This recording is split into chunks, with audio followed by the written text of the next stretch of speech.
इस online class में उपस्थित सभी विद्यार्थियों को मेरा नमस्कार। गायत्री विद्या मंदिर उच्च माध्यमिक विद्यालय सांचौर की इस ऑनलाइन क्लास में आज हम डिस्कस करेंगे प्रकाश संश्लेषण के बारे में। ये प्रकाश संश्लेषण का सेकंड भाग है। ये टॉपिक क्लास 12th के सब्जेक्ट जीव विज्ञान से रिलेटेड है। इससे पहले हम प्रकाश संश्लेषण का फर्स्ट भाग पढ़ चुके हैं। क्या पढ़ा था उस क्लास के अंतर्गत? उसमें प्रकाश संश्लेषण का सामान्य परिचय, जैसे रासायनिक अभिक्रिया, विभिन्न वैज्ञानिकों का प्रकाश संश्लेषण की खोज में योगदान इत्यादि के बारे में डिस्कस किया था। एक सामान्य हिस्ट्री देखी थी, इतिहास देखा था इसका, कि जिस प्रकाश संश्लेषण की रासायनिक अभिक्रिया को हम लिखते हैं CO2 plus H2O equal to एक कार्बनिक पदार्थ और ऑक्सीजन, तो इसमें से ये कब पता लगा कि कार्बन डाइऑक्साइड फोटोसिंथेसिस के लिए आवश्यक होती है? ये वायुमंडल से प्राप्त करके किस प्रकार से कार्बनिक पदार्थ का निर्माण करता है? तो इससे संबंधित विभिन्न वैज्ञानिकों ने अपने अपने मत, अपने अपने प्रयोग के द्वारा प्रदर्शित किया था। उसके बारे में हमने एक सामान्य सा डिस्कस किया था। आज हम प्रकाश संश्लेषण के सेकंड पार्ट के अंतर्गत हम लोग डिस्कस करेंगे कि ये प्रकाश संश्लेषण की क्रिया पादप के किस भाग में होती है। अर्थात क्या पढ़ने जा रहे हैं? प्रकाश संश्लेषण का स्थल, प्रकाश संश्लेषण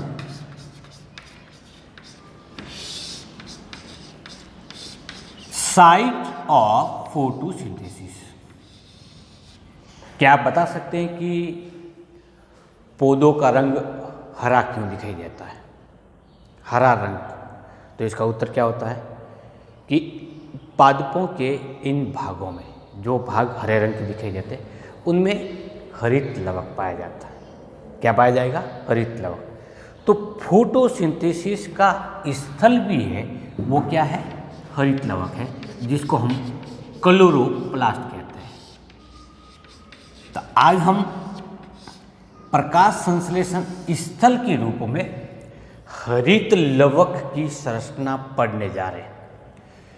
फोटोसिंथेसिस चूंकि फिजियोलॉजी से रिलेटेड टॉपिक है, इसलिए इसमें इस हरित लवक की एक सामान्य संरचना के बारे में डिस्कस करेंगे। इसको पढ़ना क्यों जरूरी है?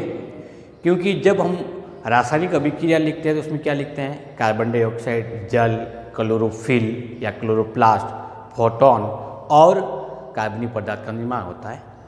तो उस रिएक्शन के लिए, प्रकाश संश्लेषण की क्रिया को संपन्न करने के लिए प्रकाश आवश्यक होता है।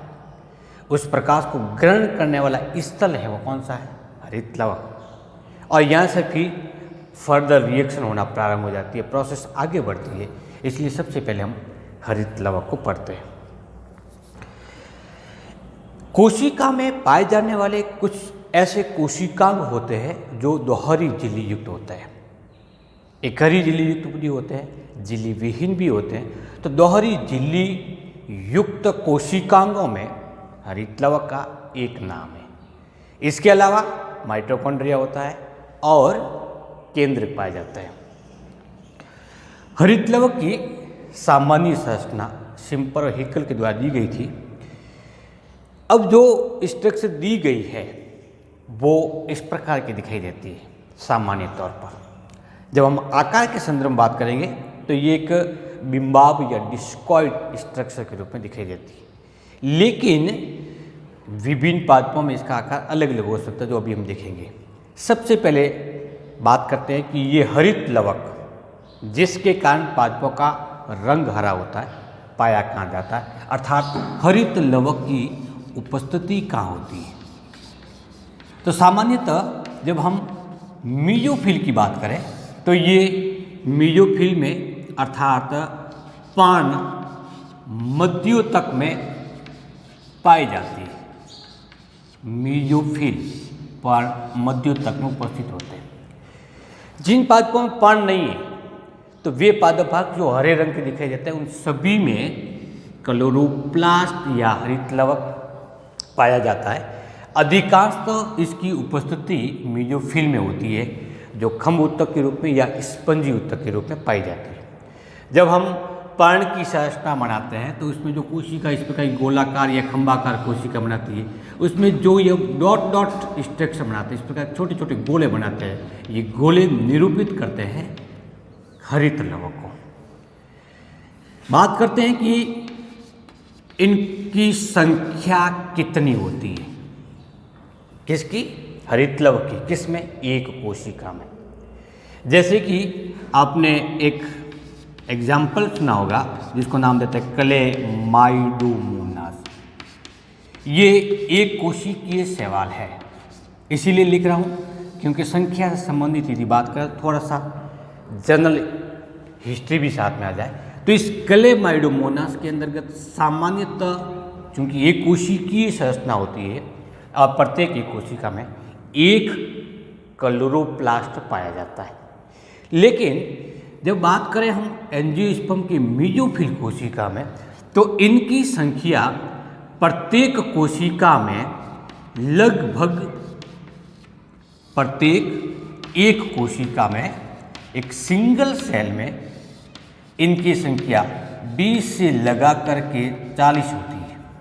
20 to 40 chloroplast in each cell. एक कोशिका में 20 से लगा करके कितना हुए? 40 हो गई।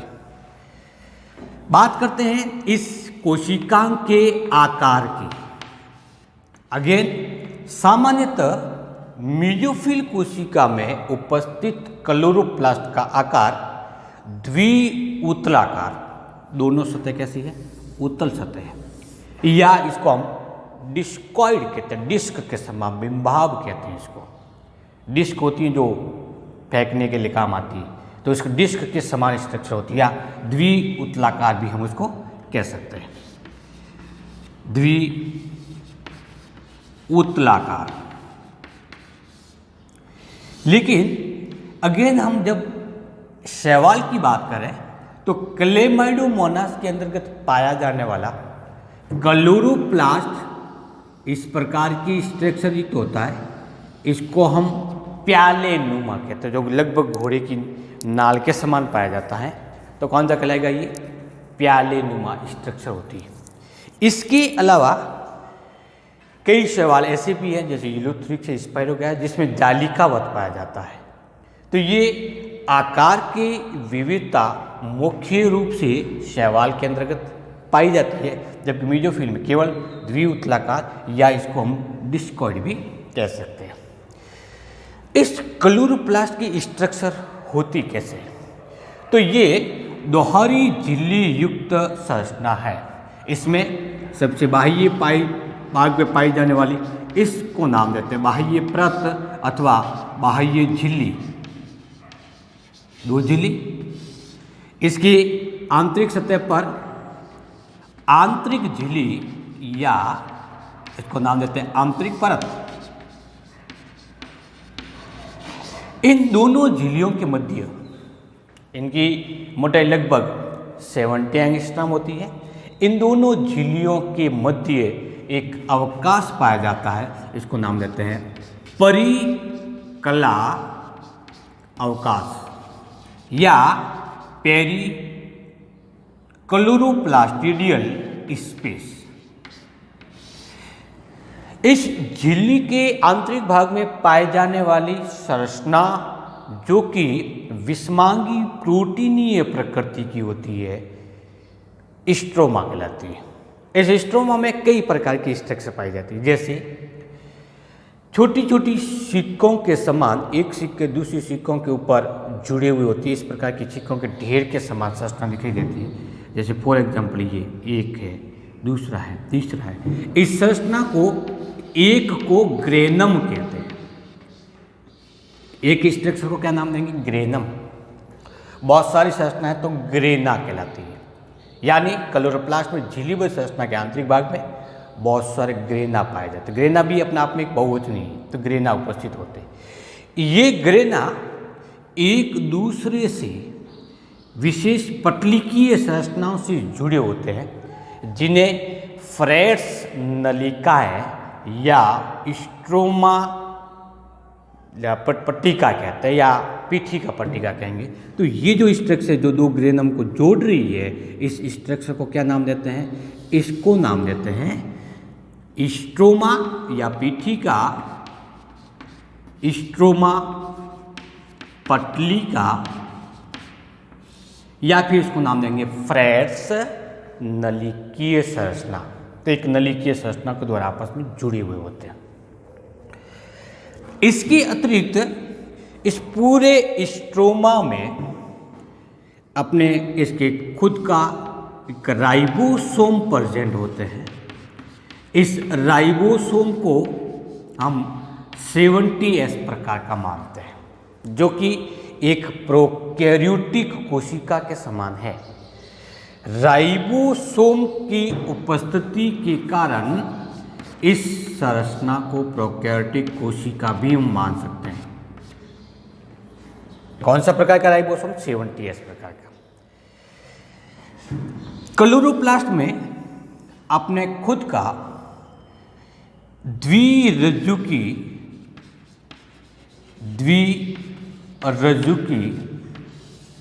और वृत्ताकार डीएनए पाया जाता है।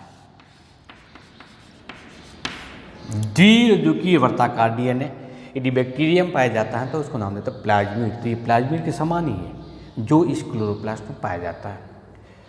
इसके अतिरिक्त इस स्ट्रोमा में स्टार्च कणिका,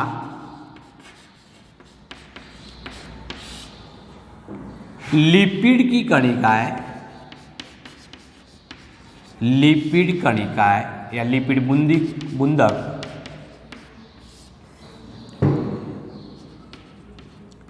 ऑस्मियो रागी भी कह सकते हैं इसको, ऑस्मियो रागी कणिकाएं के साथ में विभिन्न प्रकार की प्रोटीन, एंजाइम और लवण पाए जाते हैं। इस पूरी विषमांगीय संरचना को हम स्ट्रोमा कहते हैं। तो मूल रूप से क्लोरोप्लास्ट को हम दो भागों में डिवाइड करते हैं। एक तो झिल्लीबद्ध संरचना है, आवरण, और एक दूसरा इसके आंतरिक भाग में पाई जाने वाली संरचना को क्या नाम देंगे? स्ट्रोमा, जिसमें ग्रेनम या grana, stroma lamella, ribosome, DNA, starch कणिकाएं, ऑस्मियो रागी कणिकाएं और लिपिड कणिकाएं पाई जाती हैं। इस कोशिकांग में अपने स्वयं का डीएनए और राइबोसोम प्रेजेंट होने के कारण ये प्रकाश संश्लेषण से संबंधित कई एंजाइमों का संश्लेषण खुद ही करता है। जैसे कि किसी कोशिका में कोशिका उपापचय क्रिया को रेगुलेट करना है तो उसके लिए एंजाइम या हार्मोन की आवश्यकता होती है। उस एंजाइम का निर्माण कहाँ से होता है? डीएनए द्वारा होता है। और डीएनए कहाँ पाया जाता है? केंद्रक द्वारा। इसलिए हम कह सकते हैं कि केंद्रक कोशिका में संपन्न होने वाली सभी उपापचय क्रियाओं को रेगुलेट करता है। लेकिन इस क्लोरोप्लास्ट में खुद का डीएनए और राइबोसोम प्रेजेंट होने के कारण कुछ आवश्यक एंजाइमों का निर्माण और संश्लेषण ये क्लोरोप्लास्ट इस स्ट्रोमा के अंतर्गत स्वयं करता है। अपना कार्य स्वयं करने के कारण इस कोशिकांग को सेमी ऑटोनोमस या अर्ध स्वायत्त कोशिकांग भी कहते हैं। ग्रेनम क्या है? ग्रेनम जो बनी हुई स्ट्रक्चर जो सिक्कों के समान बनी हुई है, उसका एक जो नलिकीय संरचना बनी हुई, गोलाकार संरचना बनी होती है, वो थाइलोकोड कहलाती है। तो ग्रेनम किसका भाग है? थाइलोकोड से निर्मित भाग है। इस थाइलोकोड की दो कला, बाह्य कला और आंतरिक कला, इसके मध्य पाई जाने वाली गुहिका पाई जाती है। इस थाइलोकोड की आंतरिक सतह पर कुछ कणिकीय संरचनाएं पाई जाती हैं। इन कणिकीय संरचना को क्वांटोसोम नाम देते हैं।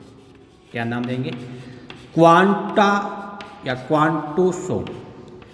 इस क्वांटोसोम स्ट्रक्चर को सबसे पहले पार्क एवं पॉन के द्वारा 1963 में परिभाषित किया गया था। ग्रेनम बने हुए थे थाइलोकॉइड संरचना से, और थाइलोकॉइड है उसका एक अभिक्रिया स्थल होता है, उसको नाम देता है क्वांटोसोम।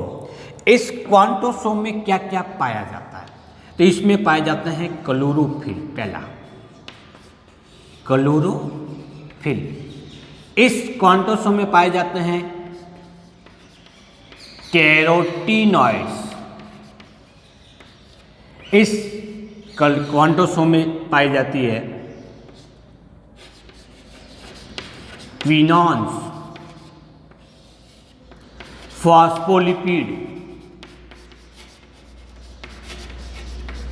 और अन्य एंजाइम व खनिज लवण।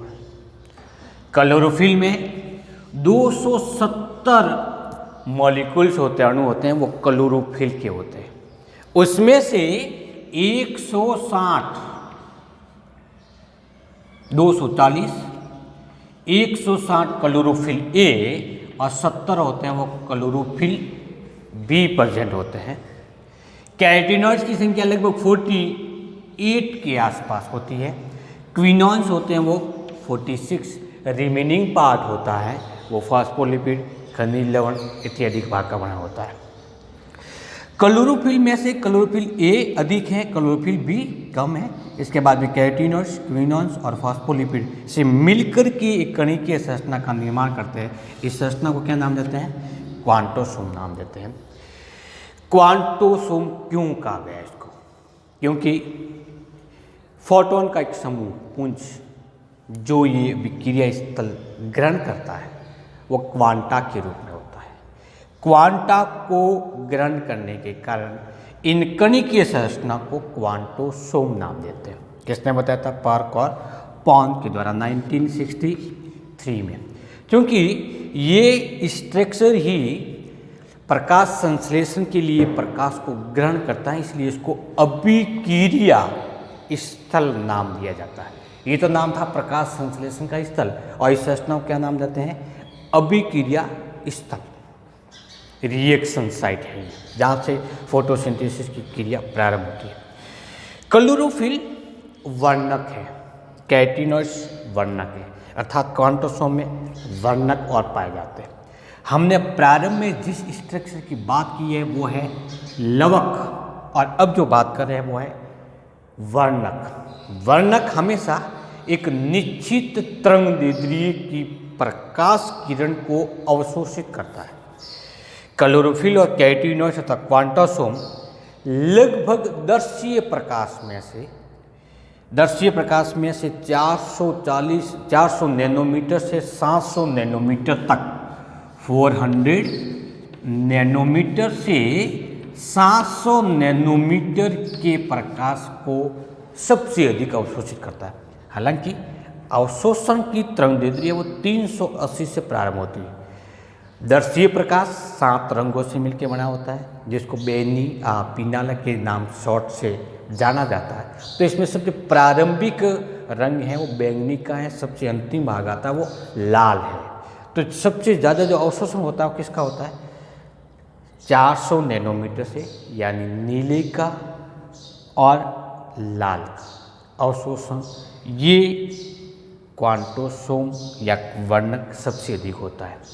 दर्शीय प्रकाश में से इस तरंगदैर्ध्य को प्रकाश संश्लेषण के लिए सर्वाधिक प्रयुक्त होने के कारण इस तरंगदैर्ध्य के प्रकाश को PAR कहते हैं। PAR फोटो एक्टिवेशन रेडिएशन, प्रकाश सक्रिय विकिरण के नाम से जाना जाता है।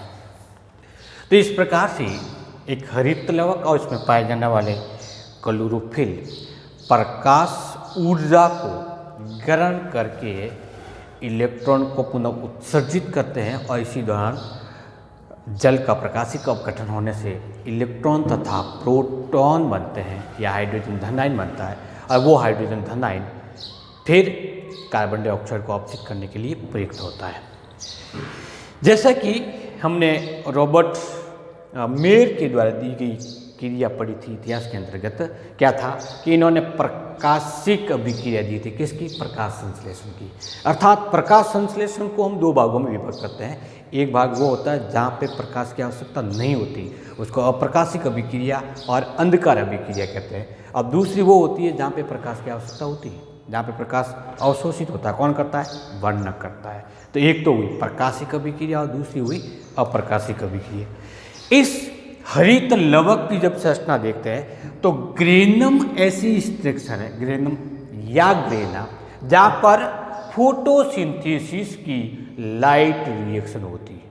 प्रकाश संश्लेषण की प्रकाशिक अभिक्रिया ग्रेनम में संपन्न होती है, जबकि स्ट्रोमा लेमिला में प्रकाश संश्लेषण की अंधकार अभिक्रिया होती है। कौन सी होगी? अंधकार। तो ये इसके एक स्थल हो गए। हम नेक्स्ट क्लास के अंतर्गत पढ़ेंगे कि प्रकाशिक अभिक्रिया क्या होती है और दूसरा अप्रकाशिक अभिक्रिया क्या होती है। उससे पहले इस क्वांटासोम को डिटेल्स में पढ़ना बहुत जरूरी है कि इसके अंदर जो वर्णक पाए जाते हैं, क्लोरोफिल, कैरोटीनॉइड्स, इसकी स्ट्रक्चर कैसी होती है।